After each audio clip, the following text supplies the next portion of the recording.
मतदान करतील। आपल्या आदरणीय दाते सरांच्या प्रचारामध्ये आरपीएफ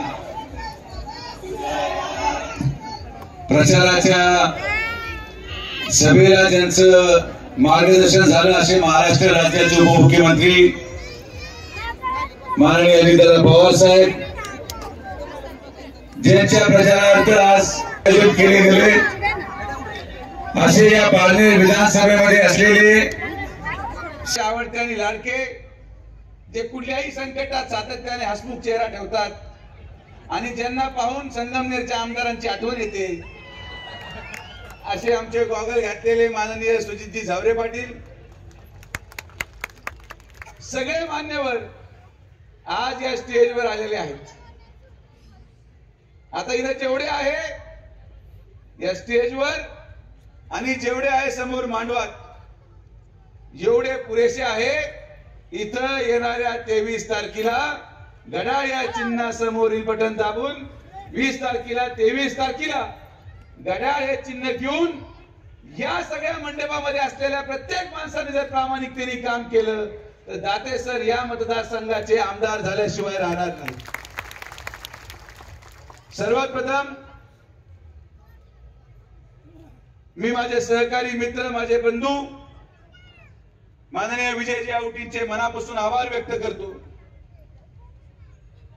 शेवटी निवडणुकीमध्ये एवढ्या शेवटच्या टप्प्यापर्यंत येऊन माघार घेणं ही फार मोठी गोष्ट असते। याला फार मोठं मन लागतं, याला फार मोठा संयम लागतो। मी अवघ्या जीवनामध्ये अनेक वर्ष राजकारण करतो, पण मी तुम्हाला आवर्जून सांगेल, एक विजू आवटी सारखा मुलगा सर्वसामान्य घरातल्या मुलांना बरोबर घेऊन कुठलीही आर्थिक परिस्थिती नसताना या पारनेर विधानसभेच्या प्रचारामध्ये आघाडी घेतो, हे या पारनेर तालुक्याचं आणि नगर तालुक्याचं चमत्कार आहे। तर या स्टेजवर एकत्रित आलो आहोत। आज जर विजू आला असेल, सुजित पाटील आले असतील, युवराज आला असेल, राहुल, गणेश, संदीप, सचिन, पंकज, उचाळे साहेब आणि सर्वच आज या व्यासपीठावर आले असतील, तर यामध्ये यांचा कुठला स्वार्थ नाही। या सगळ्या आलेल्या लोकांचा एवढं स्वार्थ आहे की या पारनेर तालुक्याला जर खरंच दडपशाही मुक्त करायचं असेल तर आपल्याला सगळ्यांना एकत्रित यावं लागेल। हेच भाषण मी लोकसभेला करू थकलो। माझा पराभव झाला, माझं काय नुकसान झालं सांगावं? माझं नुकसान काय झालं? मी कोणासाठी बोलत होतो? मी कोणासाठी लढत होतो? हा विश्वास होता की या तालुक्यामध्ये असलेल्या सर्वसामान्य माणसाला जो त्रास होतो त्याच्या विरोधात आपण आवाज उठवला, तरी सुद्धा लोकांनी जो कौल दिला तो मान्य करत परत आपण कामाला लागलो। आणि हेच मी तुम्हाला या ठिकाणी सांगायला आलो की आता तरी आपण जागा झालं पाहिजे। एखाद्या मतदानाच्या परिणामाने उमेदवारावर कुठला परिणाम होत नाही हो। मी निवांत आहे, माझं काही नुकसान झालं तुम्हाला असं वाटतंय? मला कायचे वांदे झाले? मला लोक ओळखत नाहीत, माझ्या गाडीला डिझेल महाग झालंय? अजिबात नाही।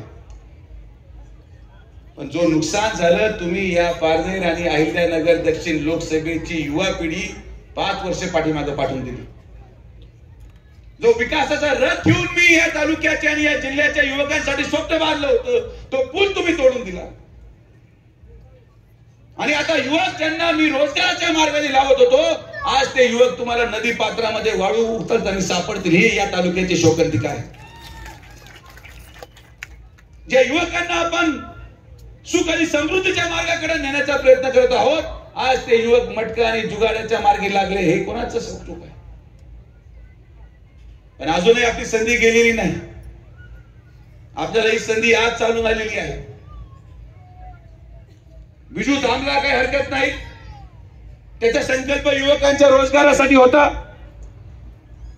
त्याचा लढा हा या तालुक्याच्या सर्वसामान्य माणसावर अन्याय होण्यापासून होता।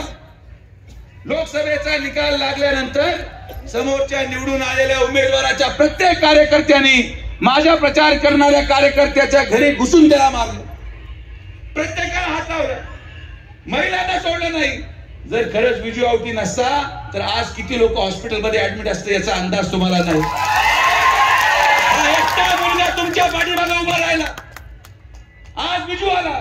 पण उद्या जर आपण चूक केली तर उद्या तुम्हाला वाचवायला कोणीच येऊ शकणार नाही. मी तुम्हाला सांगतो, ना विजू, ना सुजय विखे, ना दाते, ना झावरे, ना कोणीच. कारण की जर तालुक्याच्या जनतेला एक व्यक्ती हवा असेल ज्याची दडपशाही तुम्ही मान्य करणार असाल तर मग त्या दडपशाहीमध्ये जगणारे तुम्ही स्वीकार करणार असाल तर मग आम्ही कोण होणार वाचवणार आहे. जनतेला जर एखादी प्रवृत्ती मान्य असेल तर त्याच्या विरोधात लढायला पुढे अर्थ राहत नाही. जनतेला जर एखादा विचार पटला असेल तर त्याच्या विरोधात लढून पुढे अर्थ नाही. आणि म्हणून ही पारनेर तालुक्याची शेवटची आणि सर्वसामान्यांची अस्तित्वाची लढाई आहे. यानंतर तुम्हाला असं वाटत असेल की भविष्याच्या निवडणुकीमध्ये पाहू, याच्यानंतर जर आपण चूक केली तर निवडणुकाच होणार नाहीत. आज जर आपण चूक केली तर याच्या पुढे तुम्ही ग्रामपंचायतला जरी उभे राहिले तर तुम्हाला रात्रीतून उचलून नेलं जाईल. याच्या पुढे जर तुम्ही जिल्हा परिषदला उभे राहिले तर तुम्ही गायब होऊन जाल. याच्या पुढे जर तुम्ही उमेदवाराच्या समोरच्या माणसाच्या विरोधात प्रचार केला तर तुम्ही कुठे सापडणार जंगलात आणि डोंगरात तुम्हाला कळणार नाही. आता हा निर्णय तुम्हाला घ्यायचा. तुम्हाला डोंगरात आणि जंगलात राहायचंय का इथं व्यासपीठावरच्या लोकांच्या हृदयात राहायचंय, हा निर्णय पूर्णपणे तुमचा आहे. आम्ही फक्त तुम्हाला सावध करायला आलो. एक चूक आणि परत या तालुक्यामध्ये लोकतांत्रिक प्रक्रियेने निवडणुका होणार नाहीत. एक चूक आणि परत या तालुक्यामध्ये सर्वसामान्य महिला रस्त्यावर मोकळ्या मनाने फिरू शकणार नाहीत. हा निर्णय तुमचा आहे, तो तुम्ही घ्यावा. मी पाहुणा कलाकार आहे, माझं व्यवस्थित चालू आहे.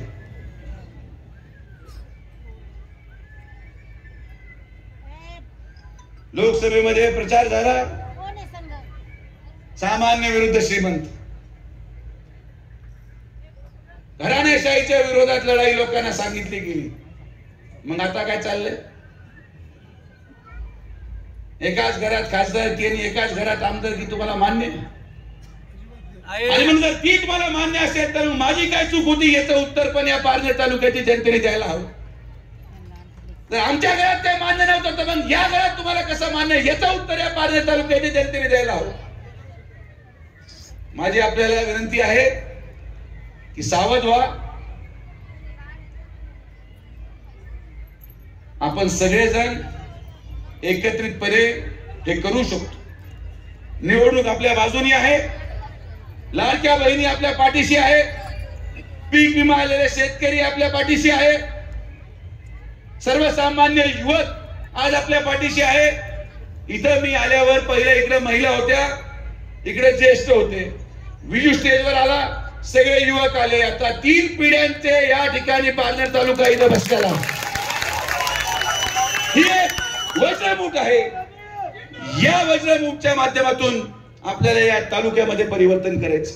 हे महाराष्ट्राला दाखवायचं आहे की आम्ही दडपशाही मुक्त पारनेरसाठी चाललेलो आहोत. आम्ही जनसामान्यांच्या विकासाच्या पारनेरकडे वाटचाल करत आहोत.